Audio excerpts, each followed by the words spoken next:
आजच्या दिवशी गुंतवणूकदारांचे 15 लाख करोड रुपये अक्षरशः बुडालेले आहेत. कारण की स्टॉक मार्केटमध्ये एक मोठं करेक्शन आलेलं आहे. सेन्सेक्स जर बघितला आपण आता तर 2100 पॉईंट डाऊन आहे.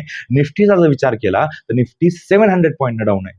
स्मॉल कॅप मिड कॅपचे शेअर जे आहेत मागच्या काही दिवसापासून खूप मोठ्या प्रमाणावर हे खाली आलेले आहेत. जवळपास 30 ते 40% स्मॉल कॅप मिड कॅप मध्ये करेक्शन झालेलं आहे. याच्या मागची कारण शोधण्याचा प्रयत्न करू की आजच्या दिवशी स्टॉक मार्केट इतकं मोठ्या प्रमाणावर खाली का आलेलं आहे आणि अशा सिच्युएशन वेळेस आपण नेमकं काय करायला पाहिजे या व्हिडिओमध्ये बघणार आहेत. नमस्कार, माझं नाव पंकज मुळे. तर व्हिडिओची सुरुवात करूया. सगळ्यात पहिल्यांदा आपण बघूया की मागच्या 2 ते 3 महिन्याआधी जे क्रूड ऑइल होतं, ज्याच्यापासून पेट्रोल डिझेल बनतं, जे की आपण 85% बाहेरनं आयात करतो, याची जी किंमत होती ती फक्त $60 होती. आणि आज जर बघितलं आपण तर त्याची प्राइस वाढून जवळपास पर बॅरल 120 पर्यंत गेलेली आहे. म्हणजेच काय की मागच्या एकाच महिन्यामध्ये क्रूड ऑइलची किंमत डबल झालेली आहे. म्हणजे काय की भारत जो आयात करत होता क्रूड ऑइल, जवळपास 85% आयातचा खर्च जो आहे तो डबल झालेला आहे. आणि याचा जो भार आहे तो आपल्यासारख्या सर्वसामान्य नागरिकावर येणाऱ्या काळामध्ये पडणार आहे. आणि ही किमती वाढण्याचं कारण काय? ग्लोबल मार्केटमध्ये जे सध्या वॉर चालू आहे इराण, इस्रायल आणि अमेरिकेमध्ये, हे थांबताना दिसत नाहीये. याच्यामध्ये कंटिन्युअसली दिवसेंदिवस याची भयावहता वाढते. आज जर बघितलं आपण तर सौदी अरेबियासारखे देश जे आहेत यांच्या रिफायनरीवर इराक हल्ला करतंय. म्हणजेच काय की जिथं क्रूड ऑइलचं प्रोडक्शन होतं, जिथं क्रूड ऑइल जमिनीमधनं काढलं जातं, अशा रिफायनरीवर आता सध्या हल्ला चालू आहे. ज्या रिफायनरी असतात या खूप सिक्युअर असतात, कारण की या बनण्यासाठी खूप वर्षाचा कालावधी लागतो आणि याच्यावरच हल्ला केल्यामुळं आता आपण एवढ्या क्रूड ऑइलच्या किमती आपल्याला वाढताना दिसत आहेत. त्याच्यानंतरचा महत्वाचा मुद्दा जो आहे की इराणमधनं जी हॉर्मोझ खाडी जाते, की ज्या खाडीमधनं जवळपास 33 किलोमीटरचीच खाडी आहे आणि तिथनं जगातील जवळपास 50% क्रूड ऑइलची वाहतूक होते. आणि इराण ती खाडी जी आहे त्या खाडीमधनं एकही आता सध्या वाहन किंवा क्रूड ऑइलच्या ज्या टँकर्स आहेत ते तिथनं जात नाहीयेत. त्यामुळं आता सध्या जर बघितलं आपण तर क्रूड ऑइलमध्ये आजच्या एकाच दिवसामध्ये जवळपास 25% क्रूड ऑइलच्या किमती वाढलेल्या आहेत. आणि ही हॉर्मोझ खाडी जगासाठी खूप महत्वाची आहे, कारण की या खाडीमधनं जवळपास सौदी अरेबिया झालं, त्याच्यानंतर कुवेत झालं, युनायटेड अरब अमिरात झालं, कतार झालं, यासारखे देश जे क्रूड ऑइल मोठ्या प्रमाणामध्ये प्रोड्यूस करतात, हे देश तिथनं क्रूड ऑइल सगळ्या जगाला सप्लाय करतात. त्यातल्या त्यात भारत झालं, चीन झालं, आपले आशिया खंडातले जे देश आहेत यांच्यासाठी ही हॉर्मोझ खाडी खूप महत्वाची आहे. आणि याच्यावरच आता सध्या इराण हल्ला करतंय तिथनं जाणाऱ्या टँकर्सवर, तिथनं जाणाऱ्या जहाजांवर. त्यामुळं क्रूड ऑइलच्या किमती आपल्याला एवढ्या वाढलेल्या दिसत आहेत. आणि क्रूड ऑइलचा आणि स्टॉक मार्केटचा एकदम जवळचा संबंध आहे. कारण की ज्या ज्या वेळेस क्रूड ऑइलच्या किमती वाढतात त्यावेळेस काय होतं, इन्फ्लेशन वाढतं, महागाई वाढते. आणि महागाई वाढल्यानंतर काय होतं की स्टॉक मार्केटमध्ये प्रेशर यायला चालू होतं. कंपन्या ज्या असतात काम करणाऱ्या त्या कंपन्यांचा खर्च वाढतो, त्यांचे मार्जिन्स कमी होतात. त्यामुळे स्टॉक मार्केटमध्ये जर तुम्ही बघितलं तर खूप साऱ्या कंपन्या ज्या आहेत त्या आता खाली आपल्याला खालच्या प्राइस झालेल्या दिसतील. त्यानंतर इन्फ्लेशन जे आहे, क्रूड ऑइलच्या किमती वाढतात त्यावेळेस आपल्यासारख्या सर्वसामान्य माणसावर याचा डायरेक्टली इम्पॅक्ट होतो. कारण की गव्हर्नमेंट काय करणार झालं की येणाऱ्या काळामध्ये पेट्रोल, डिझेलच्या, LPGच्या, त्याच्यानंतर आपण CNG गाडीमध्ये भरतो, या सगळ्यांच्या प्राइस ज्या आहेत त्या वाढवले जाणार आहेत. त्याच्यानंतर बघा की शेअर मार्केटमध्ये अशा कुठले सेक्टर आहेत की ज्याच्यावर डायरेक्टली इम्पॅक्ट होतो. ऑइल मार्केटिंग कंपन्या आहेत जसं की इंडियन ऑइल आहे, भारत पेट्रोलियम आहे, अशा कंपन्यांवर याचा तोटा होतो. त्याच्यानंतर काय, एव्हिएशन सेक्टरला जास्त तोटा होतो, कारण की ज्यावेळेस इंधनाची किंमत वाढते त्यावेळेस त्यांचा खर्च वाढतो. त्यामुळं त्यांना तोटा होतो. जसं की इंडिगो आहे, स्पाइस जेट आहे, यासारख्या स्टॉकला तोटा होतो. त्याच्यानंतर जर बघितलं आपण तर पेंट इंडस्ट्री आहे. पेंट इंडस्ट्री आणि क्रूड ऑइलचं खूप नातं आहे. कारण की क्रूड ऑइलच्या बेसिसवरच पेंट इंडस्ट्री चालते. त्यामुळे डायरेक्टली इम्पॅक्ट जो आहे तो पेंट इंडस्ट्रीच्या स्टॉकला होणार आहे. जसं की एशियन पेंट्स आहे, बर्गर पेंट्स आहे, कंसाई नेरोलॉक आहे, अशासारखी ज्या कंपन्या आहेत यांना त्याचा तोटा होणार आहे. त्याच्यानंतर जे आहे की टायर इंडस्ट्री. टायर बनवताना क्रूड ऑइल खूप महत्वाचं असतं. तर बघितलं आपण तर MRF, अपोलो टायर, त्याच्यानंतर C8 अशा कंपन्यांना तोटा होत असतो. त्यानंतर लॉजिस्टिक आणि ट्रान्सपोर्ट करणाऱ्या ज्या कंपन्या आहेत की जिथं डिझेल आणि पेट्रोलचा वापर जास्त होतो, जसं की कंटेनर कॉर्पोरेशन, त्यानंतर ट्रान्सपोर्ट कॉर्पोरेशन ऑफ इंडिया, यासारख्या कंपन्यांना त्याचा तोटा होतो. अशा असंख्य सेक्टर जे आहेत, FMCG मध्ये बघितलं आपण तर FMCG सेक्टरला तोटा होतो. असं एकही सेक्टर नाहीये स्टॉक मार्केटमध्ये की ज्याची लिंक जे आहे ते क्रूड ऑइलशी संबंधित नाहीये. त्यामुळे क्रूड ऑइलच्या किमती बजेटमध्ये कमी राहणं खूप महत्वाचं असतं. आता त्याच्यानंतर बघा, सगळ्यात महत्वाचा मुद्दा येतो की आपण काय करायचंय. की ज्यांची म्युच्युअल फंडमध्ये इन्व्हेस्टमेंट आहे त्यांनी काय करायचंय की एक स्टेपअप एसआयपी करायची, एक बूस्ट एसआयपी करायची येणाऱ्या 5 ते 6 महिन्यासाठी. म्हणजेच काय की तुमची एसआयपी 5,000 रुपयाची असेल तर तुमची एसआयपी तुम्ही वाढवून ती 6 ते 7,000 केली पाहिजे, किंवा 10,000 सुद्धा तुम्ही करू शकता पॉसिबल, तुमच्याकडे जर अमाऊंट असेल तर. ज्यांच्याकडं एफडी मध्ये पैसे आहेत किंवा ज्यांची सेव्हिंग आहे, त्यांच्याकडे सेव्ह केलेले पैसे आहेत, लिक्विड फंड्स मध्ये आहेत, हे पैसे आहेत, हे स्टॉक मार्केटमध्ये आता आपण या फंड्समध्ये इन्व्हेस्टमेंट करू शकतो.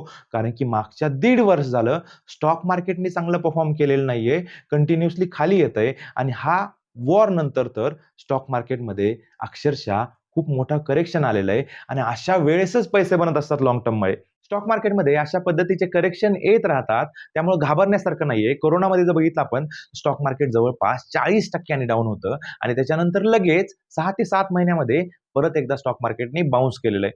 प्रत्येक क्रॅश नंतर स्टॉक मार्केटनी चांगलं परफॉर्मन्स केलेलं आहे. ज्यांची स्टॉकमध्ये इन्व्हेस्टमेंट आहे त्यांनी काय करायचंय की त्यांचा पोर्टफोलिओ आता सध्या जर बघितला आपण 30 ते 40% डाऊन असेल तर त्यांनी घाबरायचं नाहीये, त्यांनी पॅनिक करायचं नाहीये. त्यांनी काय करायचंय की त्यांच्याकडे जे शेअर्स आहेत किंवा ज्यांचे चांगले फंडामेंटल शेअर्स आहेत, अशा शेअर्समध्ये गुंतवणूक करायला चालू करायचे. स्मॉल स्मॉल अमाऊंटनी इन्व्हेस्टमेंट करायचे. म्हणजेच काय की माझ्याकडे समजा 50,000 रुपये आहेत, तर मी एकदाच लावणार नाहीये, तर मी काय करेल 10,000 रुपये आज लावील. अशा पद्धतीनं तुम्ही टप्प्याटप्प्याने चांगल्या स्टॉकमध्ये इन्व्हेस्टमेंट करा. आणि ज्यांची म्युच्युअल फंडमध्ये पण इन्व्हेस्टमेंट नाहीये, स्टॉक मार्केटमध्ये पण इन्व्हेस्टमेंट नाहीये, त्यांच्यासाठी ही सुवर्ण संधी आहे. तुमच्याकडे जर लमसम अमाऊंट असेल तर तुम्हाला या मार्केटमध्ये डेअरिंग करून तुम्हाला याच्यामध्ये पैसे लावणं गरजेचं आहे, की तुमचे पैसे लॉंग टर्म मध्ये चांगले बनतील.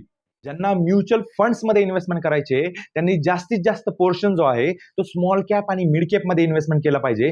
कारण की या दोन ह्याच्यामध्ये कॅटेगरीमध्ये सगळ्यात जास्त करेक्शन आलेलं आहे. त्यामुळे स्मॉल कॅप आणि मिड कॅपवर तुमचं जास्तीत जास्त फोकस पाहिजे. कारण की स्टॉक जर बघितले आपण तर जवळपास 50-50, 60-60% स्टॉक जे आहेत ते आता सध्या डाऊन आहेत. कारण की एफ-आय जे आहेत, फॉरेन डायरेक्ट इन्व्हेस्टमेंट जी भारतामध्ये येणार आहे ती कंटिन्युअसली सेलिंग करतायत. मागच्या जर बघितलं आपण 1 ते 2 महिन्यामध्ये जवळपास 30,000 करोड रुपयापेक्षा जास्त पैसे जे आहेत ते विड्रॉ केलेले आहेत. तर ही फॉरेन डायरेक्ट इन्व्हेस्टमेंट जी आहे ती इंडियामध्ये परत येते का? तर नक्कीच येते. ज्यावेळेस सेंटिमेंट चांगले होतात त्यावेळेस हे लोक जे आहेत आता सध्या पैसे काढतायत, ते पैसे लावायला चालू होत आहेत.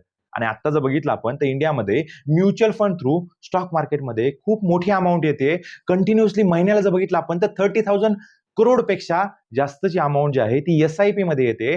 गोल्ड आणि सिल्वर ईटीएफ मध्ये बघितलं तर जवळपास 25,000 करोड रुपये एका महिन्यामध्ये येतात. त्यामुळे ही पॉझिटिव्ह गोष्ट आहे. जवळपास जर टोटल इंडस्ट्रीचा एओएम जर बघितला म्युच्युअल फंडचा तर जवळपास 85 लाख करोड रुपये आहे. त्यामुळे लोक म्युच्युअल फंड मध्ये इन्व्हेस्टमेंट करतायत. फक्त पॅनिक करायचं नाहीये, एसआयपी स्टॉप करायची नाहीये कुणी. उलट एसआयपी तुम्ही अमाऊंट वाढवायची आहे.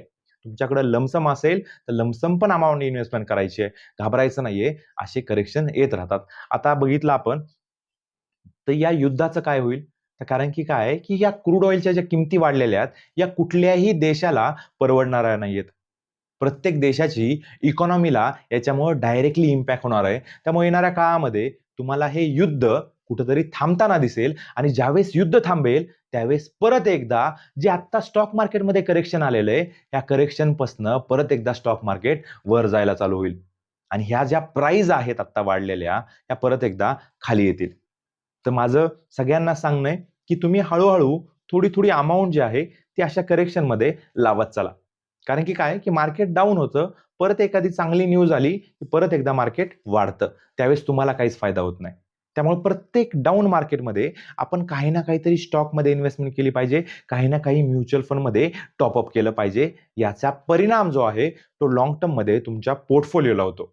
आणि काही ना काही अमाऊंट जी आहे ती लिक्विड फंडमध्ये, इमर्जन्सी फंडमध्ये पण ठेवणं खूप महत्वाचं आहे. आता जर बघितलं तर स्टॉक मार्केटमध्ये अशा काही कंपन्या चांगल्या आहेत की ज्यांचे फंडामेंटल चांगले आहेत, ज्या कंपन्यांची ग्रोथ इयर ऑन इयर चांगली आहे, त्यांच्या बिझनेसला या युद्धाचा किंवा या सगळ्या गोष्टीचा काहीही परिणाम होणार नाहीये. त्यांचे बिझनेस, त्यांची ग्रोथ पट्टीने वाढते. अशा कंपन्या आपण आयडेंटिफाय करायच्या आणि त्यामध्ये इन्व्हेस्टमेंट करायची. कारण की अशा व्हॅल्यूमध्ये, अशा चांगल्या प्राइसमध्ये त्या कंपन्या इन्व्हेस्टमेंटसाठी तुम्हाला कधीही मिळणार नाहीयेत. त्यामुळे ही डाऊन मार्केट जी आहे ही ऑपॉर्च्युनिटी समजायची आणि त्या कंपन्या आपण फाइंड करायच्या. आणि त्या कंपन्यामध्ये आपण इन्व्हेस्टमेंट करायची. त्याच पद्धतीनं म्युच्युअल फंडमध्ये जे स्मॉल कॅप फंड्स आहेत, मिड कॅप फंड्स आहेत, हे आपण बघायचे, ऑब्झर्व्ह करायचे की आता सध्या स्मॉल कॅप, मिड कॅपमध्ये कुठल्या कॅटेगरीमध्ये सगळ्यात डाऊन आहे, कुठलं सेक्टर डाऊन आहे. तर अशा वेळेस आपण सेक्टोरियल फंड्समध्ये, सेक्टोरियल स्टॉक्समध्ये इन्व्हेस्टमेंट करून चांगली वेल्थ क्रिएट करतो, ती पण शॉर्ट टर्ममध्ये. स्टॉक मार्केट दरवर्षी रिटर्न देत नसतं. कधी कधी काय होतं की सायकल वनी चालतं. म्हणजे काय की सोन्याने, चांदीने जर रिटर्न दिलं, त्याच्यानंतर काय होतं की सोने चांदी रिटर्न देत नाही, परत स्टॉक मार्केट रिटर्न देतं. आज जर बघितलं तुम्ही तर एवढं युद्ध आहे, एवढं ग्लोबल मार्केटमध्ये पॅनिक सिच्युएशन आहे, पण गोल्डच्या, सिल्वरच्या किमती वाढतायत का? नाहीत वाढत. कारण की त्याच्यामधली जी रॅली आहे, जे शॉर्ट टर्म मध्ये जे वाढलेलं गोल्ड सिल्वरच्या प्राइस आहेत, याच्यामध्ये एक स्टेबिलिटी येणार आहे आणि त्याच पद्धतीने झालं. आता एवढं सध्या पॅनिक सिच्युएशन असून सुद्धा गोल्ड सिल्वरच्या किमती वाढत तर नाहीयेत, उलट कमी होत आहेत. त्याच पद्धतीनं स्टॉक मार्केटमध्ये तुम्हाला येणाऱ्या काळामध्ये चांगलं प्रॉफिट होण्याची शक्यता आहे. त्यामुळं तुम्ही डेअरिंग करा आणि तुम्ही इन्व्हेस्टमेंट स्टार्ट करायला चालू करा. अशाच नॉलेजेबल कॉन्टेंटसाठी चॅनलला जरूर सबस्क्राईब करा. तुमच्या मित्रपरिवाराला हा व्हिडिओ नक्की शेअर करा.